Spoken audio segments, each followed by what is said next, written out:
Здравейте, казвам се Тина Ангелова и съм клиент на агенция по недвижими имоти Мирела. Това е моята брокерка Стефка Милушева. Бих искала да ви разкажа за това как аз се здобих с моят първи дом.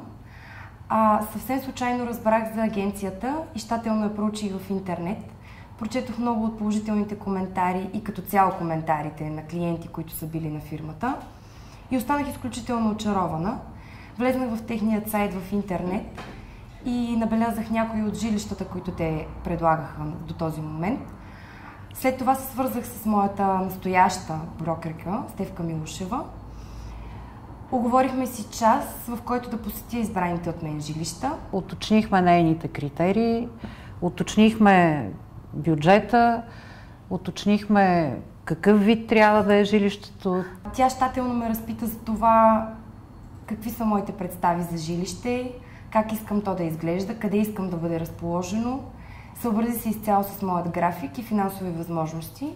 Трябваше да го уточним, за да не губим време, защото тя моментално при първия разговор ми каза, че няма много време, че иска бързо да действа, че след това трябва да дойдат родителите й.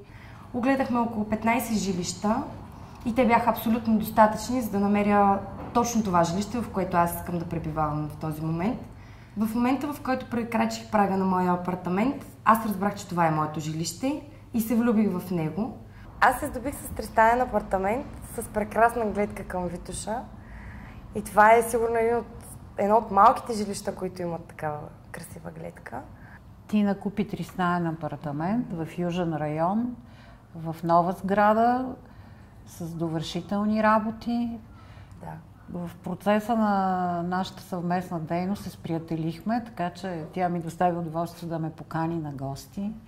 И аз го видях съвсем завършени, обзаведен вече апартамента и се надявам да прекара много щастливи дни в това жилище. Стефка се погрижи за абсолютно всеки един детайл от прехвърлянето на апартамента, но преди това за мен беше изключително важно да покажа на моите родители своето решение.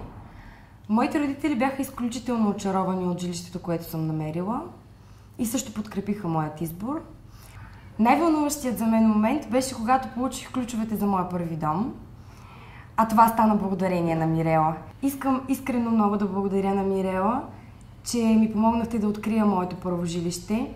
В Мирела ми показаха не само какво означава професионализъм, но намерих един изключително добър приятел, а това е много важно и много ценно нещо в нашето време. Благодаря ти, благодаря на теб и цялата фирма за това прекрасно жилище, което имам в момента. Мила Тина, благодаря ти, че избра нашата фирма. Радвам се, че намерихме твоя първи дом. Надявам се и за бъдеще да използваш нашите услуги. Подарявам ти една бутилка вино, която е селектирана специално за Мирела и още наши подаръци. Благодаря.